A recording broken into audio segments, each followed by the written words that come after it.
Hi everybody, welcome to Jenkins Boat Works. I am Chuck Jenkins.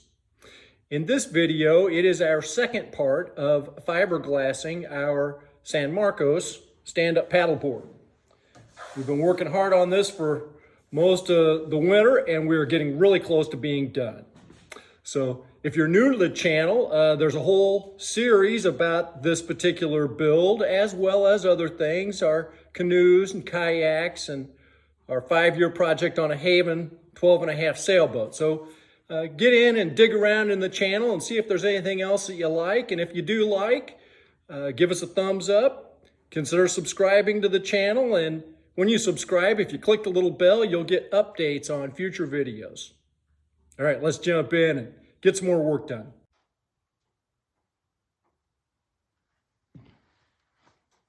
Our epoxy coat has been on here now for about 5 hours. And we're really able to start to see these places that need attention, where we need to fill the weave. Like here, you can see the way the lights comes off of it strangely. The lights in the shop are very bright. So there's places where like it's pretty smooth.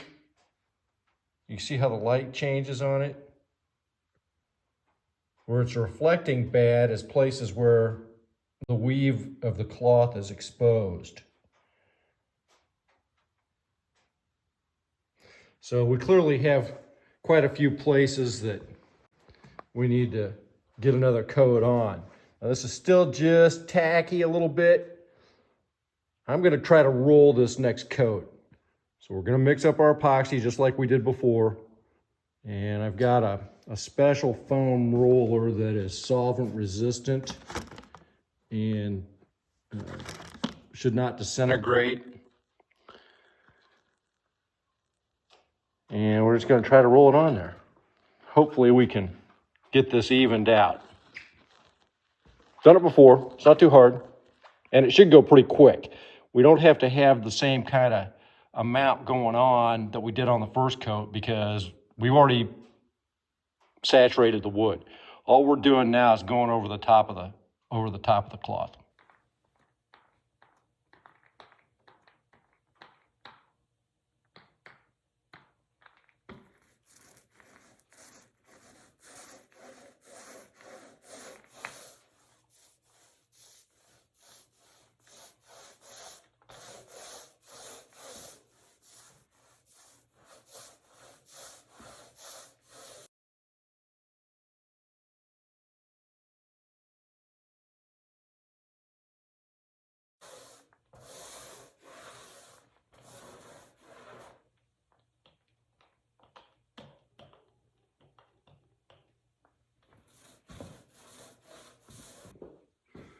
Well, that's it. That was 7 pumps, 1 for 1. And you may remember that we were doing 7 pumps and getting a cup full. Well, 1, 2, 3, 4, I think 5 times. The last couple of batches before were maybe 3 and 4 pumps, but we did the whole thing with one mix, 1 cup. So I don't know if we filled the weave all the way, but we'll look at it in the morning because it is about 10 o'clock at night now. We'll look at it in the morning and see what it looks like. I think it looks better, but it's really hard to tell when it's wet. The whole point is to get the weave filled so that then when we go to sand, we're not sanding down into the cloth. That's the whole point. And by doing these coats when we can still get the chemical bond, we don't have to do any sanding in between. So, yeah, it's all good. It's looking great. As many times as I've done this, I feel like there's always more to learn. So we'd already done the other side. This is actually the bottom. So it's considerably more flat. So it should be easier. And we've got our cloth draped out over the edges. Now, because the other side is rounded, these edges are up off of the sawhorse, and I've got some wax paper under here just to keep us from gluing things to the sawhorse. But I've also pushed the cloth underneath there to kind of help hold it over the edges here. You might be able to see it better over here. So I took it, I just pushed the cloth right in there, like that, and it's holding it down over the edge, because we still have to come over this just a little bit. We sanded this earlier and got any rough edges from the first time off, so now we should have a nice blend. The other thing I learned on the other side was I'm not going to come over to the edges just with my initial pour and my squeegee. We're going to do it with a paintbrush, because I wound up with a lot of drips on the vertical surfaces, and they're hard to see.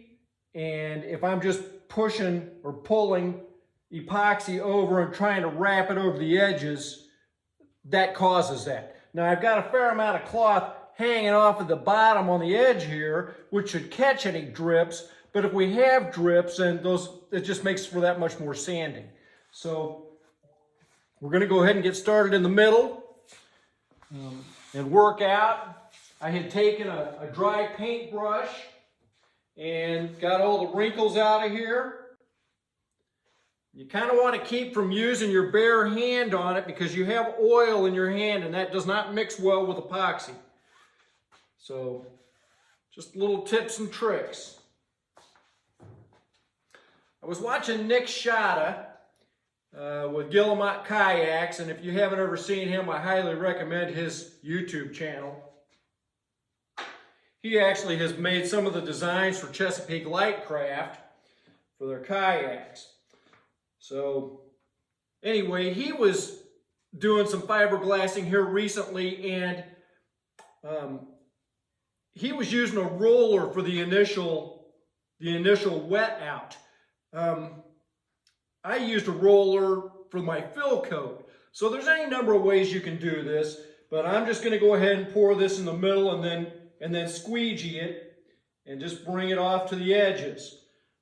But like I said, we're not gonna try to pull it off over the edges. We'll do the sides with a paintbrush, and I'll show you how we do that here in a little bit.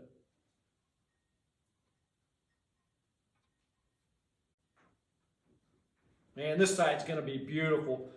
And when I got done sanding it, I wiped it down with an alcohol and water solution, and it's just beautiful, if I say so myself. So, all right, here goes nothing.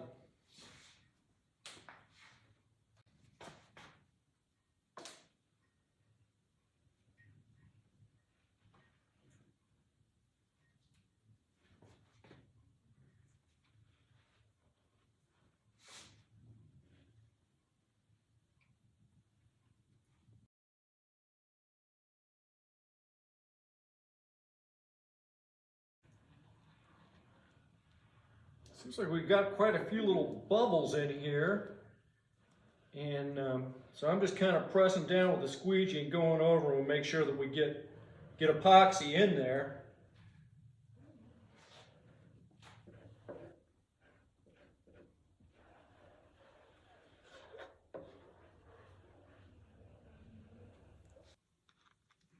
I'm using this West system. I don't know how good you can see that. It's pretty clear now. We got some bubbles in there, and I've been stirring it kind of easy. It's been a full 2 minutes right now. When you first do it, I like do 1 pump of resin, 1 pump of hardener, 1 pump of resin, 1 pump of hardener.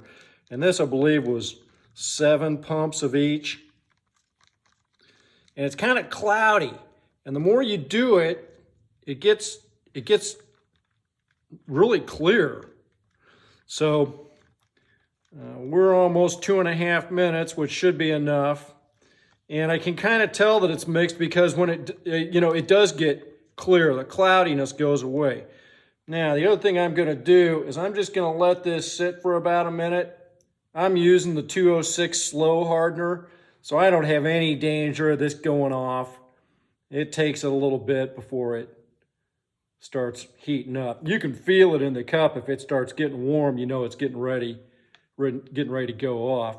And of course, spreading it out on the board slows that reaction time down. What do they call it? Exothermic. And if I left it in the cup here for, say, 20, 30 minutes or something, maybe not even that long, I'll bet it'd start warming up pretty fast. It'd start getting hot. So I'm going to let it sit just for a second. Maybe let some of those bubbles come up. I don't really think they'd be a problem if I just pour it on right now. But like I said, it's not going to go off, so just let those bubbles kind of get out of there. Now, that first bit I did was, I believe that was 7 pumps, and this is 7 pumps.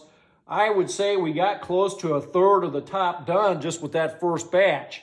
So I believe we're going to go toward the back and see if we can get most of that with this batch, and then maybe we'll only do 5 or 6 pumps and see if that finishes up here. Then we'll attack these sides. We're going to do that with a paintbrush so we can really control how that goes.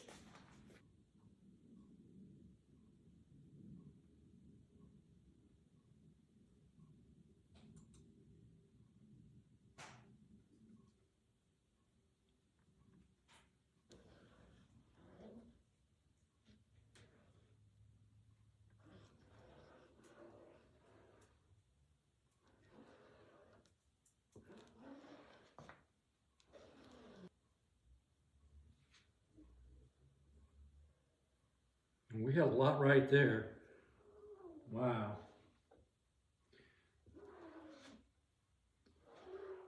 There is some rocker on this board. So in other words, it goes like that. So it's trying to run down here to the end a little bit. It's not bad.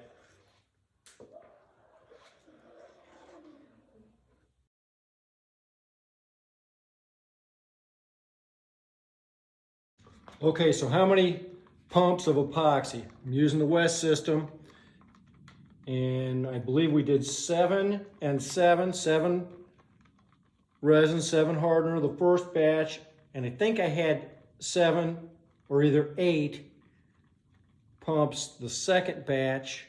And this time, since we've only got just up here left, at least until we get to the sides, I did 3 of each, so it's a smaller batch.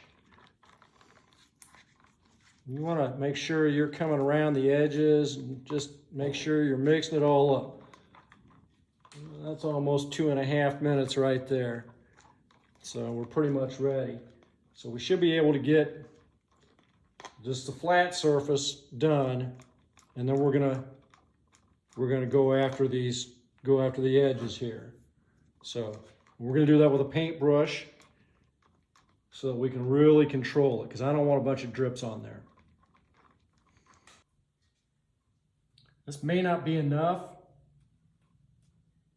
Now that I'm pouring it out, I don't think it's going to be, but I can make more. We can make more.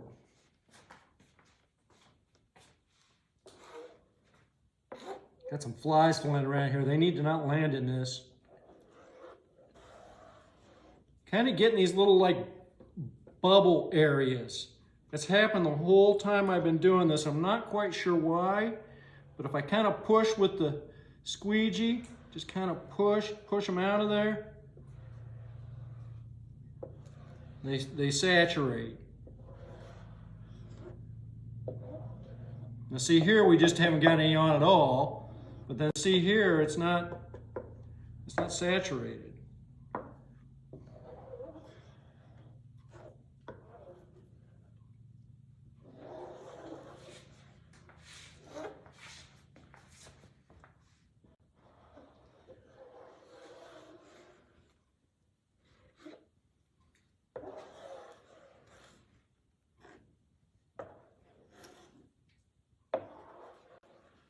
Pull it over on there, but then you kind of got to let it sit for a second, maybe 8-10 seconds, and then you start seeing it start to get through the cloth. And I got to get up here.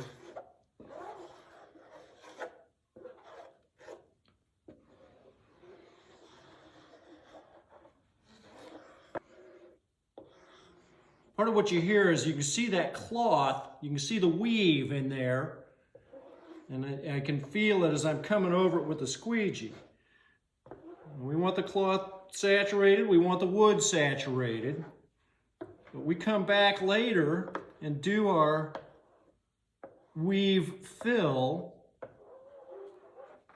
after this is set up for several hours. Now, in the past, I've done that as much as a day later. I have heard recently that you should try to do it before this is hard. So give it 4, 5, 6, 8 hours. Don't know how that's going to work for me. It's almost 3 o'clock in the afternoon. But I suppose I could come back up here, say at 10 o'clock tonight, and do a weave fill. And if I did that, and it didn't fill the weave, I could do a third application tomorrow morning early.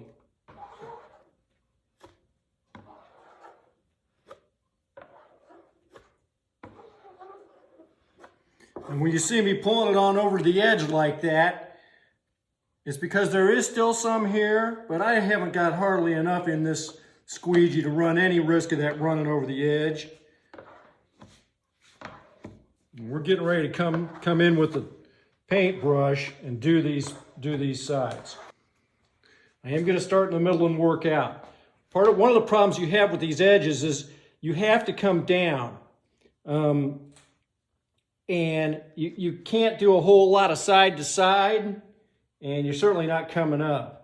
But it's pretty easy to get your brush loaded up with epoxy, more in your brush than you want. So what I figured out is that I can just take a little bit, pour it right on the edge like that, and then I can just bring that over the edge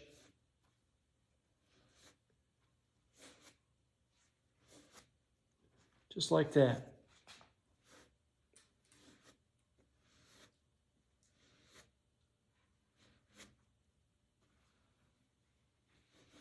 I completely control how much I've got on there.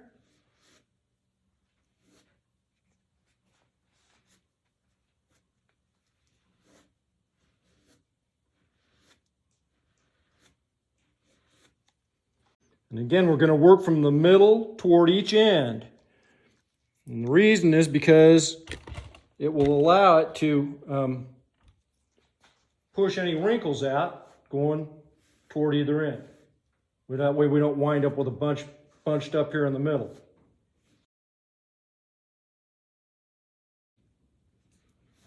And when we did the other side, we did this same thing, and we had the cloth come over the edge like this. So this actually is creating a double thickness. So we're putting cloth down over cloth. And you could imagine that your rails might be bumping into the dock or might take the most brunt of any damage.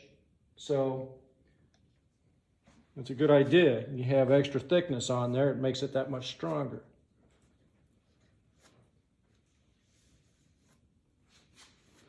I feel like I've got pretty good light in here today to where I can really see where I'm at, but on this vertical surface, it's still really difficult to see runs and to see coverage.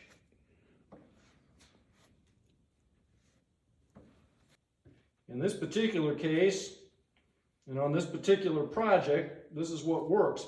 You know, when we do a canoe, you have, especially on the inside, you've got those vertical surfaces coming down toward the bottom, and same deal. It's tricky to get those vertical surfaces done, and there's so much more of it in a canoe.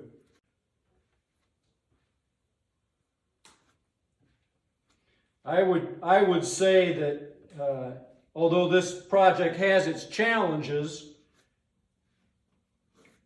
if you ever thought about doing a canoe, I'd do one of these first. Just great learning opportunity. less expensive, less time, and we'll see if I can stand up on it. Sometimes you just kind of got to get down and look at it. Look here, we're just not, I want to push that as far around that rail as it'll go.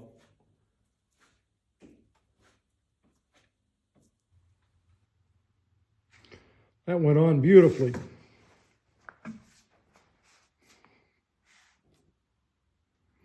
Got all the rails done. One little thing I did up here, I took a clamp and I just kind of pinched that cloth together to hold it so that it would stay tight on my rail there, especially on this really thin part. I had a half a notion to do it in the back too, but I think we're good.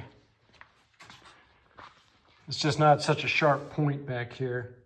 I mean, you could do it, but I think we're fine. Man, that's awesome. If you like the video, remember to like and subscribe. We'll see you next time.